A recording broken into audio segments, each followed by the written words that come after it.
Assalamu alaikum wa rahmatullahi wa barakatuh. In the previous video, we have learned about the definition, pathophysiology, and classification of different types of syncope. Today, we'll learn about how to manage a case of syncope. So, first of all, whenever there is a patient presenting with syncope, so he will fall. He will fall. So, you need to differentiate it with causes of different types of falls. The patient will collapse to the ground. Okay. So, you need to differentiate. These are the most important differential causes it from seizures, from psychogenic pseudosyncope, from hypoglycemia, from falls and vestibular disease. I'm not taking this because this is very not very common. Okay, this is very much cataplexy is nothing but when you have a exaggerated emotions, so you will feel like you will feel like you have lost the power in your body.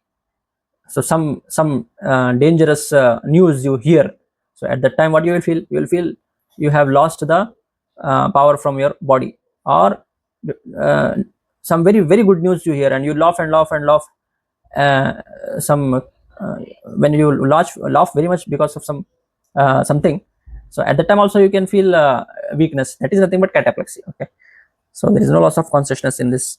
So main are these five: seizure, psychogenic pseudosyncope, hypoglycemia, falls, and vestibular disease. These causes you should differentiate. Seizures, you will have aura, you will have tonic clonic movements, there will be post-ictal confusion, and there will be tongue biting. That's how you can differentiate. In psychogenic pseudosyncope, this is a psychiatric cause. Okay, there will be no hemodynamic changes. Often it is prolonged. Atypical movements you will see and occurs in front of an audience. There will be some scenario of tension, some quarreling, some family tension. So in that situation, the syncope occurs. So that is psychogenic, and the individuals are usually young in these cases, young females, if I can say, young females, in family tensions or for some quarreling. So this is very much common, psychogenic pseudosyncope. Okay, many cases I have seen and I have treated also. So psychogenic pseudosyncope occurs in patients who have chronic anxiety or chronic anxiety in panic attacks or in depression also. Okay, so that is psychogenic pseudosyncope. So in hypoglycemia, how you differentiate? You will feel sweating will be there, you will feel hunger, and it improves with glucose. There will be history of not no intake of food, or the patient may be having diabetes mellitus and may have missed meals but taken insulin. So that you can get that history. They can be false due to some causes, vestibular disease. But in falls and vestibular disease, there is no true loss of consciousness. Seizures, you will have loss of consciousness. Psychogenic cause, you will have loss of consciousness. Hypoglycemia, you will have loss of consciousness. But in falls and vestibular disease, you will not have loss of consciousness. So mainly these three you need to differentiate: seizures, psychogenic, and hypoglycemia. They will have loss of consciousness.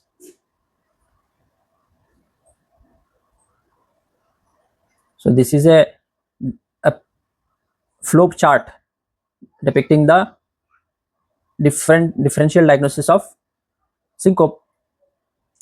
So whenever there is syncope, so I said no. So it can be a fall. Fall is due to loss of balance, or it can be due to some vertigo. Vertigo. You ask the patient whether there was some loss of balance, or whether there was a surrounding sensation he may have felt. If there is loss of balance, patient may have ataxia, weakness, for example in hemiparesis, paraparesis, stroke patients. Okay, I will scroll this, I will zoom it out this so that it is visible. Loss of joint position, since proprioception is lost. Proprioception is lost. Gait dyspraxia. Commonest is, you can remember, weakness. Okay, joint positions, joint disease, knee pain, something like that. So common, if I point, it is weakness, joint disease, visual disturbance. Patient may have cataract, he may not able to see properly. Okay, so these are the four you can take, 3 or 4 most common causes of loss of balance: weakness, loss of joint position sense, joint disease, visual disturbance. Patient will say there was the ataxia again due to some neuropathy, uh, Romberg sign will be positive in these patients. Okay, Romberg sign. Sensation of vertigo, it can be vestibular, it is due to vestibular dysfunction, that can be central or peripheral. So central or peripheral, what are the central? Commonest cause is migraine associated vertigo. Okay. Second common cause is craniovertebral joint dysfunction, disorder of the craniovertebral. For example, in patients with cervical spondylosis, so when they raise the head, they will have vertigo. That has some pathophysiology, but just remember, in cervical spondylosis, in migraine associated, these are the commonest causes. Other causes, sinister causes you can take is posterior fossa mass, which is present in the cranium, so that can be a cause, or due to demyelination, like in multiple sclerosis you can have. Most common cause is migraine and the cervicovertebral dysfunction, posterior fossa mass lesion and demyelination. So central, in central vestibular, central peripheral, the peripheral cause of vestibular dysfunction is the most common cause. What is peripheral cause of vertebro? It is labyrinthine dysfunction. So it can be due to some viral infection, it can be labyrinthitis. Okay, labyrinthitis, or it can be to vestibular neuronitis. So the vestibular nerve which is taking the information of balance to the brain, so that is inflamed due to some viral infection, or it can be due to BPPV. These are all very common causes of vertigo. BPPV, Meniere's disease, ischemia or infarction of the labyrinth. Okay, drugs, important, very important cause in practice. Okay, drugs, otosclerosis is very common cause of, and it is usually seen in females, young females, and it is increased in pregnancy. So otosclerosis is also very important cause. So if I just make out, so in any infection you can have vertigo infection, vestibular neuronitis, nerve is involved, labyrinth infection, nerve infection. Some diseases like BPPV, Meniere's disease. Okay, and drugs like aminoglycosides or macrolides, commonly aminoglycosides. If you go in high doses, the first sign of aminoglycoside toxicity will be vertigo, vestibular failure. Okay, otosclerosis is a uh, idiopathic cause of where the stapes foot will get sclerosed. Okay, stapes foot get sclerosed. Otosclerosis drugs, BPPV. Okay, remember in this manner: infection, vestibular neuronitis, BPPV, Meniere's disease, drugs, and otosclerosis. Just I'm pointing out towards the commonest causes. So these are the causes which will not have loss of consciousness. Differential diagnosis. The causes which have loss of consciousness, okay, they can be psychiatric causes, hypoglycemia and epileptic seizure. These are the differential. And this is a true syncope, cardiac cause of syncope. That's how you differentiate. So in any psychiatric disorder like anxiety disorders, this is the most common cause of syncope in patients with less than 65 years of age, means young and middle-aged patients. Hyperventilation. So hyperventilation is also a common cause of syncope. So when there is some quarreling or when there is some fear like thing, the patient will have hyperventilation. So because of hyperventilation, what will be there? Carbon dioxide will be washed out. So that washed out carbon dioxide will produce syncope. Okay, so anxiety, hyperventilation, panic attack, non-epileptic attack, nothing but psychogenic pseudosyncope. So these are all psychiatric causes of syncope. Hyperventilation also causes syncope. Hypoglycemia causes syncope. Epileptic seizure also causes syncope. So this will have some situation. No, I have just described. This will have tongue bite is important. Tongue bite. Okay, or post-ictal confusion is very important. Differentiating feature, post-ictal confusion. These two you can take. In cardiac causes, you have cardiac disease like those three categories of syncope: NMS, OH, and cardiac syncope. Okay. So this is how you differentiate between. So now first we have differentiated whether it is actually syncope or not. Okay, syncope or something like seizure, hypoglycemia, psychogenic, or loss of balance, or vestibular disturbance. So we have ruled out these causes, and we have now known that it is actually syncope. Now you differentiate between different causes of syncope. you will differentiate from NMS, OH, and cardiac causes of syncope. So how you will evaluate? Like this only, which I have said, you will evaluate. So the goals are to confirm syncope from other transient loss of consciousness, which I have done just before by the chart. Second is to identify the cause. So whether now syncope is there, you identify the type of syncope, whether it is NMS or OH. NMS is neuromediated syncope, NMH, OH, or cardiac. Then in that, what is the cause you should evaluate. Then assess the risk of recurrence and serious harm after that. These three things, these are three goals which we are going to do. So we'll take history, physical examination, ECG. These are the three primary, and supine and standing BP. So coming to the history and physical examination, which have highest yield, and it is very crucial if there is very much helpful for finding the cause of syncope if there is some witness present at the time. Okay, so first you ask about the precipitants. What were the precipitants? So if emotion, pain, standing, excess, so if these are there, then it is neuromediated syncope. During exercise, then it is cardiac syncope. It may be cardiac syncope. If it is due to head turning, that can be carotid hypersensitivity. Micturition, that can be again NMS, neuromediated syncope. What are the precipitants? You should ask. Whether there was some tension, some pain, some fear, okay, some emotions, or what was the patient doing at the time of syncope, whether it was postural or not, whether the patient was doing something or he was supine, okay, head turning, all these things you will ask. Okay, then presence of prodrome excludes cardiac syncope. It is present in OH and NMS. Ask about the event from the witness. Pale or cyanotic. So remember, pale is seen in any type of syncope, but death-like pallor. Death-like pallor. Patient will, a witness will notice death-like pallor. So death-like pallor or cyanosis will suggest cardiac cause of syncope. Okay. So you observe the skin of the patient. Okay.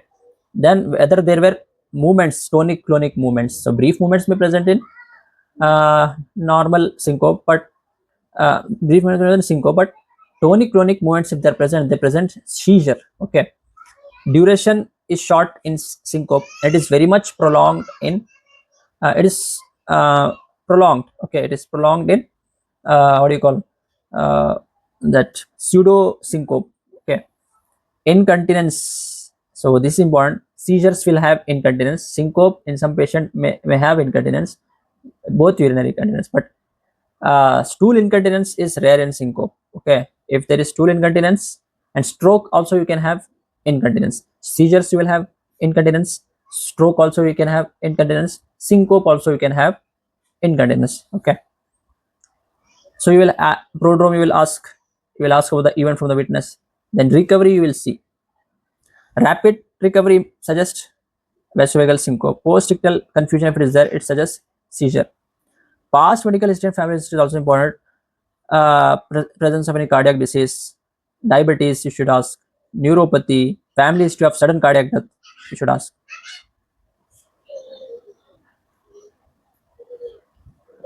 So this is a flow chart, easy flow chart. Before going to that flow chart, so you ECG will do. ECG will do for all the cases, whether it may be any patient collapsing to the ground, you should do ECG. May the cause be anything. May the cause be anything. Any patient collapsing to the ground, you should do ECG. Okay. So if you can find any conduction abnormalities, you can mean blocks, and you can find some arrhythmias, VT, SVT, conduction abnormalities, SA node or AV node, cardiomyopathy, ischemia or infarction. Okay, a cardiomyopathy you can have, long QT syndrome, Brugada pattern. In Brugada pattern, you will have these patients will have increased tendency for arrhythmias. In V1, V2, V3, there will be ST segment elevation. This is Q, this is R. Sorry, like this. QR, S, QR, S. This is Brugada pattern. In V1, V2, V3, you will see this. Okay. Epsilon waves. This is arrhythmogenic right ventricular hypertrophy. Arrhythmogenic right ventricular hypertrophy. Okay. So what will happen? There is fibrosis of the right ventricular, and that fibrosed site will act as a site of trigger to arrhythmias. That is epsilon waves. You will see what is epsilon wave. QRS. You can see like this. Some this thing. This is known as epsilon waves. Now this is a flow chart, easy to remember for workup. So first you will rule out whether it was actually true loss of consciousness. You will differentiate it from seizures. Number one, seizures, psychogenic pseudosyncope, hypoglycemia, falls, and vestibular dysfunction. So if it was not true loss of consciousness, then you will treat those features. But and if it was true loss of consciousness, but it was not syncopal, so if there was no true loss of consciousness, then the cause can be false vestibular cause, or it can be cataplexy also. These three are the true loss of consciousness, no true loss of consciousness in this. True loss of consciousness but not syncopal, you can have in epilepsy, psychogenic cause, and hypoglycemia. Here 3 and here 3. Now, if it is a true syncope, then you will take history and examination. You will take supine and standing BP, ECG. From these only you are getting high diagnosis, then treat according to that, act according to that. But if you are not certain about the diagnosis and you are sure that it was syncope, then you will evaluate further after risk stratification. After risk stratification, you will divide it to high risk, low risk but recurrent, and low risk single or rare recurrences. Okay, like this: high risk, low risk with recurrent, low risk without high recurrence. You will divide. So for this high risk patient, you will evaluate and treat. For low risk but recurrent, you will do ancillary test. But for low risk with single, you will discharge the patient. Now, how will you stratify the risk? That is the next thing, no? So mainly in risk factors, you will see cardiac risk factors. Okay, and if from history, physical examination, ECG, you will rule out cardiac risk factors. If any cardiac risk factor is there, and now you can divide the risk factors into high risk factors and low risk factors. High risk factors, if anything is there, you will evaluate echocardiography or some invasive angiography or CTC you will do, and you will discharge the patient. You will act according to that. If low risk factors there, but the syncopes are not recurrent, then you will discharge. If they are recurrent, you will consider ancillary tests.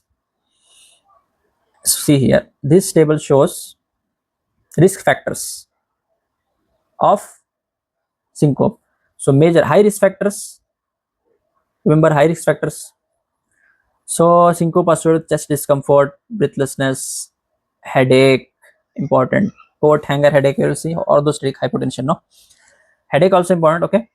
If it is also chest discomfort, breathlessness, headache, or abdominal pain, that is high risk. Chest discomfort, breathlessness, abdominal pain, and headache.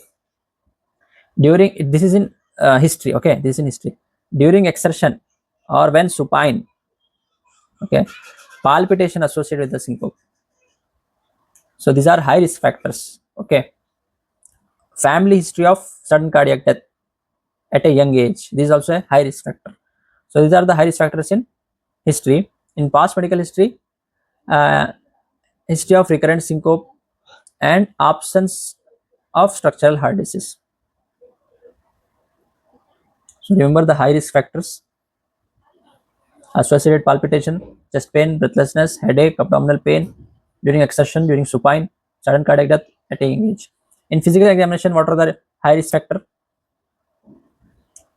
Systolic BP less than 90 mg when you are examining in the ED. Okay. Suggestion of some GI bleed on rectal examination. That means you should examine the rectum also. Okay. BP less than 90 mmHg.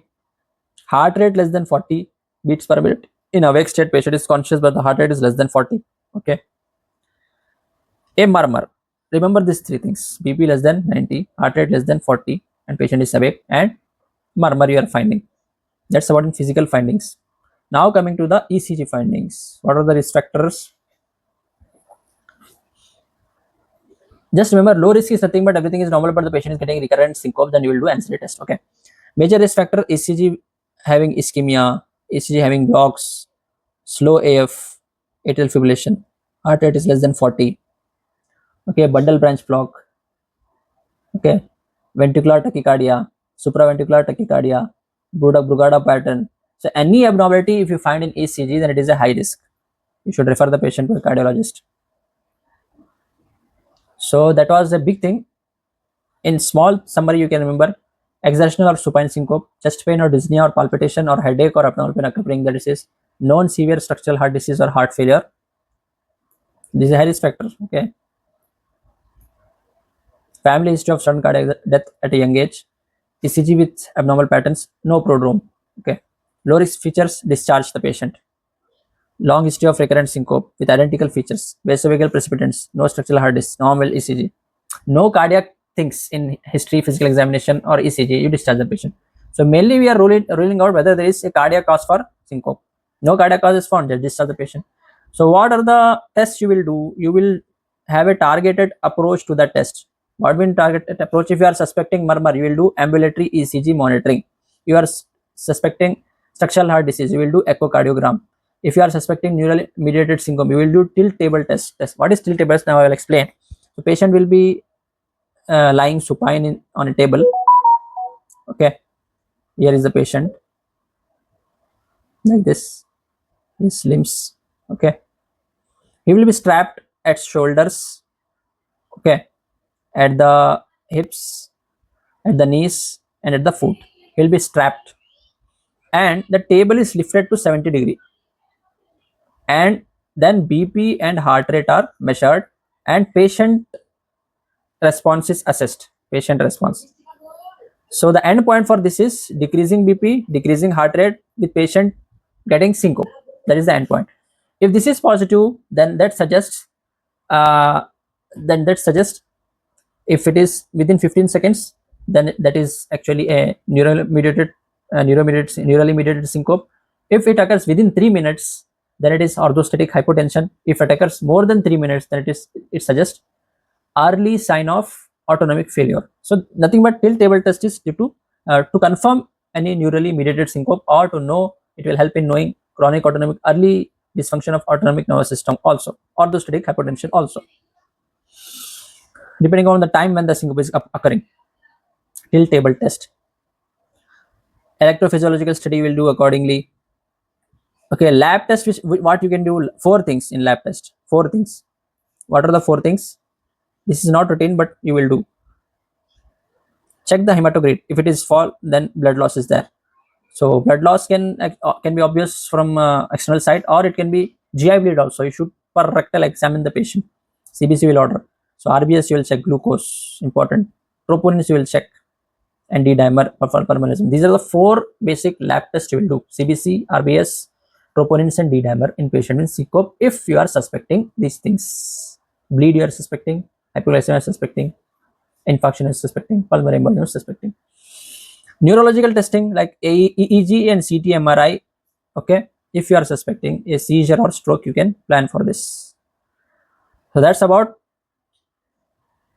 the investigations. Now coming to the management principles of syncope. Cardiac syncope, treat the underlying cause. You will pace for bradyarrhythmias. You will go for ablation, nothing but burning the abnormal tract, antiarrhythmics, or intracardiac defibrillator for tachyarrhythmias. These are three steps: cardiac ablation, antiarrhythmics, and cardiac defibrillator. Surgery or intervention for structural heart, for example, aortic valve repair for aortic stenosis. So treat the cause. That's nothing but the treatment of syncope. In your NMS, first line treatment is avoid the triggers. In NMS, you should avoid pain, all those things, which you have phobia, no? All those things you should, the triggers you should avoid. Okay. Maneuvers, physical counter pressure maneuvers. When you are experiencing you are think now you are you will feel you will faint, and you are a patient of neurally mediated syncope or orthostatic hypotension also. So you can do these maneuvers which can prevent the syncope also. In studies it is studied.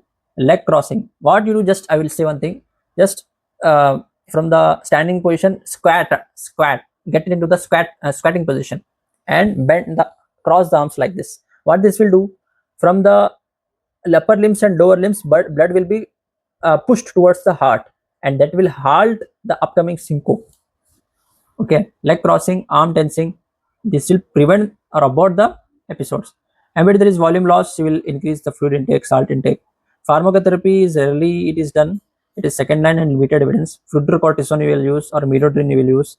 Pacing is rarely needed. In orthostatic hypotension, you educate the patient. Orthostatic hypotension is because of chronic autonomic nervous system or volume loss, okay, or some drugs. So accordingly, you will say the patient, okay.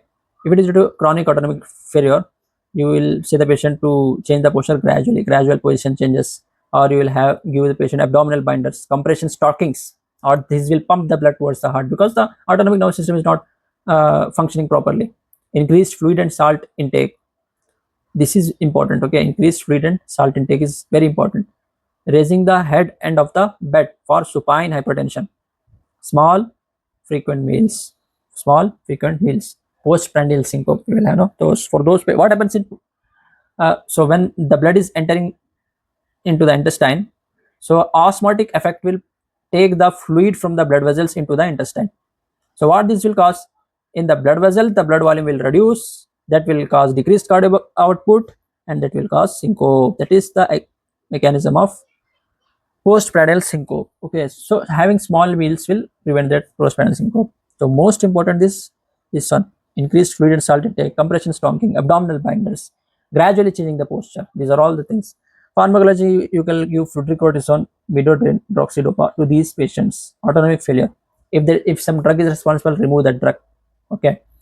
Uh, Medications, if they are responsible, change the drug if possible. If volume loss is there, replace the blood, replace the volume. Okay, nothing is there, just autonomic failure or postprandial syncope, then all these things should be done. What is the prognosis? Prognosis is benign in NMS and in young patients who have syncope without any evidence of heart disease. Prognosis is severe or poor in patients with cardiac syncope, high mortality within 1 year, and high risk of sudden cardiac death. Syncope in older adults with comorbid conditions also carries a high risk to fall-related injuries. That's how we complete the topic of syncope. We'll meet in the next video. Thank you for your listening.